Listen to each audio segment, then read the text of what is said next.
What's going on, everybody? My name is Steven. You guys are watching the Fellow Airgun channel. Y'all check this out. I got hopefully a pretty exciting video for y'all here today. We don't know yet because I haven't done this on this specific model here, but we're just going to jump right into today's video. Today's video is going to be about air guns exploding. Okay, so what I'm going to do is, you can see here, I've put up a cinder block wall as well as this thick aluminum, it's like kind of a man silhouette there that I shoot out in range. Got them there for a little bit of extra protection on this side, just in case. And on the other side there, we have one of my modified air guns, and we're going to attempt to blow that thing up. All right, so let me show you what we got going on here. So I've put up my cinder block wall, got some thick aluminum there, protect us. Come around to the back side here, and I have all kinds of crazy stuff set up. I have more thick aluminum back here, really thick steel plate behind that. We also have some 2x6 here and a couple sheets of sheetrock here. These are 5/8 sheetrock, and we also have some 3-line ply right here on this side, just in case anything goes off that way. We can kind of get an idea. These holes that are down here are actually from the other side, so this board is completely fresh, undamaged right here. So if anything goes shooting off, we should be able to see it.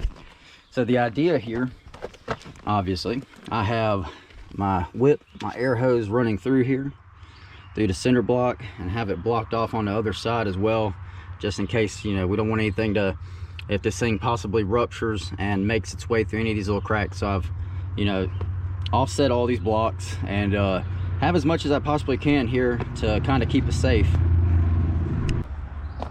Also have old camera I got right here. That's going to be danger close, and that's going to be pointing straight down on top of our gun here. Gonna have the camera set up just back right over here, a good ways, and then I'm gonna get some magnification on that thing. We're gonna zoom in. So this right here was one of my very old Umarex Fusion 2 projects here, PCP converted. It has this bottle on it here that I've made out of one of those 88 gram CO2 cartridges, little micro manometer, and the QD right here, so that I can bulk air fill it. And yeah, so I've actually braced, I've put an extra large pin through here that's holding in the sleeve, which is where the bottle inserts into there, and then behind that is the valve. Everything else has been pretty much left alone. The cocking handle is charged back so that there's no pressure whatsoever onto our exhaust pin here, so that we get a really good full fill here. And it's kind of old, can't tell, but we're at 0 psi right now. And the idea is I'm going to try to get this thing zoomed in, and hopefully we'll be able to see. I don't have slow motion, but what I plan to do is try to slow it down as much as I possibly can and see how much of this we get filled up and what happens with it. Also, if for any reason this thing does not rupture or explode, which I would be absolutely surprised it will, if it would not, then I'm also going to have myself set up way back over there with a high-powered rifle, and I'll be able to shoot this thing, is my idea anyways. If for some reason this thing holds as much air as we're going to try to pump into it, which I really don't believe it will, then I plan to just shoot it. That way, you know, I basically disarm it, so that's not going to be dangerous anymore. So I'm not sure how many psi this actual bottle will hold from the manufacturer. I imagine that they probably built these things to withhold, you know, 4,000, 5,000 psi, somewhere around there, because they got to be way over standards and extra safe about it. So I'm kind of curious on where this thing is going to rupture at. I'm not sure if it's just going to blow the micro manometer out, or possibly our QD, our quick disconnect here for the fill, or if it's just going to, what I would really like to see this thing do is actually fail inside of the plastic here where this is all held together, and I'd really like to see this thing explode, and I'd really like to see the bottle still be intact. Now, if we get a rupture from the bottle, that'd be amazing. If this thing just completely, you know, exploded, I would be absolutely thrilled by that. But, you know, this is solely just to find out, you know, some safety things, to find out exactly how far you can really push these things before they actually detonate on you. And, you know, we don't want anything like that to ever happen to us. So these are just some of the things I do to test.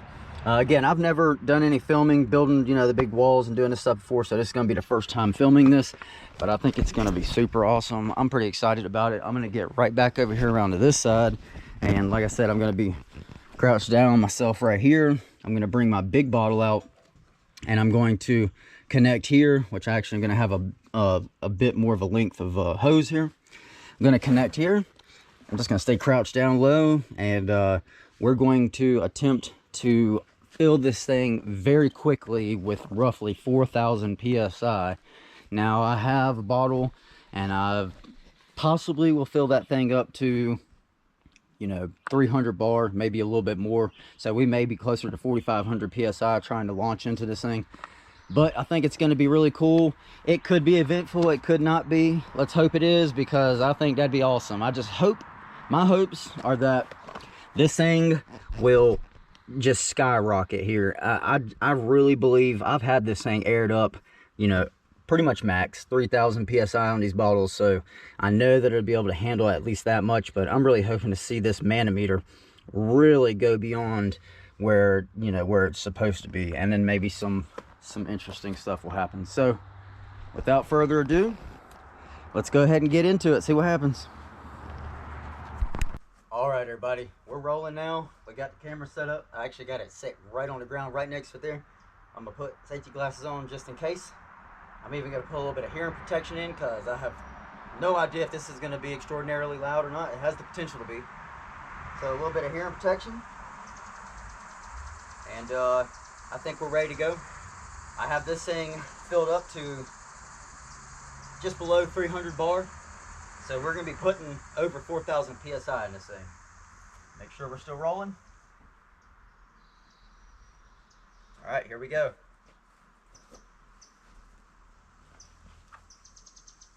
All right. Moment of truth.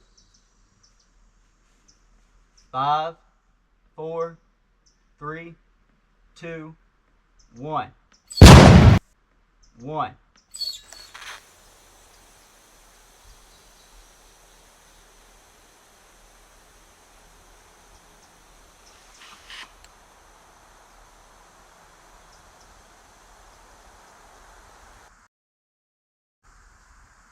My worst fears.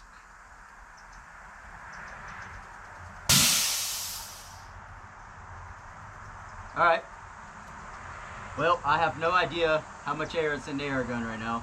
I just know that there's probably a whole lot. Yeah, we've definitely put several thousand psi into that thing. The bottles dropped from right below 300 bar to about 230 bar, so quite a bit of air pressure in there. I'm gonna hang out right here for just one more minute.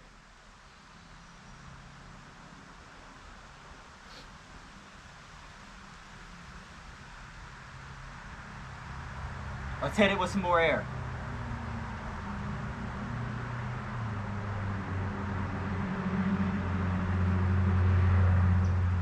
Five, 4, 3, 2, 1.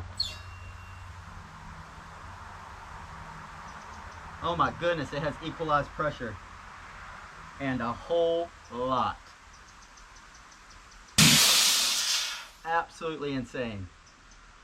Okay. Well, time for safety measures.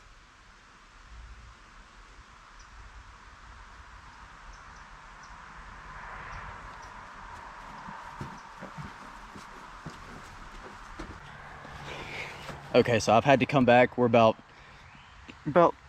45 yards back away from this thing. I know that's not really much of a distance, but we're going to take a couple shots at this thing and see if we can't disarm it now.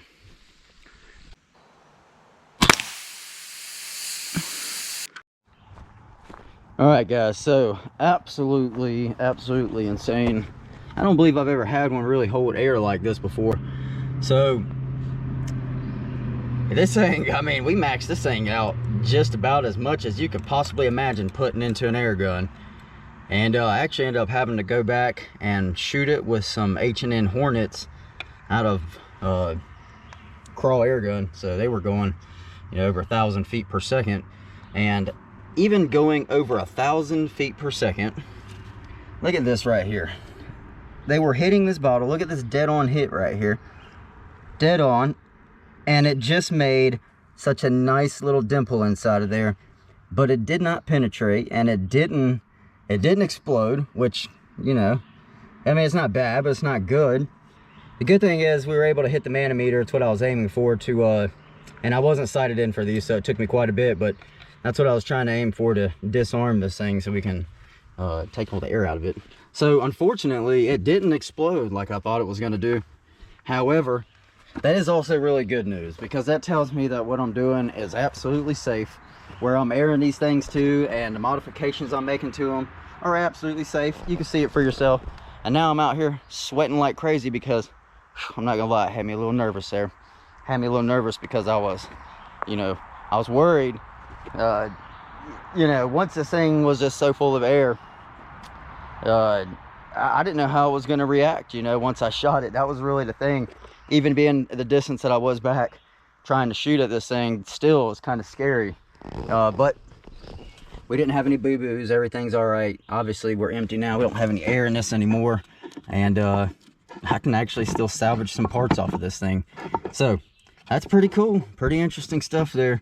And yeah, we did it. We did it relatively safe as well. So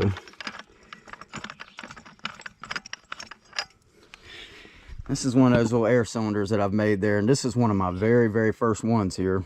So it ain't very pretty, but look at that. I mean, that thing took a real nice hit right there, and you can just see where the tip really was trying. It was really trying there, and even, you know, hit it twice there. And I believe maybe even skinned it one time there. And yeah, it still didn't explode. It didn't rupture like I was, you know, kind of thinking it was. Honestly, I was a bit surprised that this part didn't explode here. You know, this is all plastic here, and it actually held together really well. So I'm actually quite surprised with that.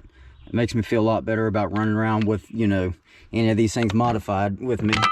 So that's it, guys. Not very exciting, but nonetheless still a really cool video. I just wanted to come out here and try that, and bring some footage to you all out, show you. I didn't want to do anything that was crazy, dangerous, and unsafe, but I wanted to do something that was going to show to people a couple of different things. You know, one, these things are usually manufactured relatively safe. Even if we're talking about something that I've made myself, you see, that's still safe.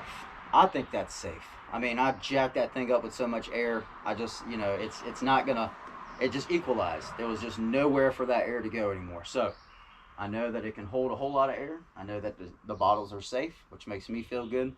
We didn't have any kind of a major explosion, and I'm still alive and unscathed, so I'm happy with that. And yeah, a little bit of a crazy video. Don't tattle on me, I know. Alright guys, do me a favor. If you like that video, give it a thumbs up, and subscribe if you want to see more from this crazy old circus, guys. And as always, I'll see y'all on the next one.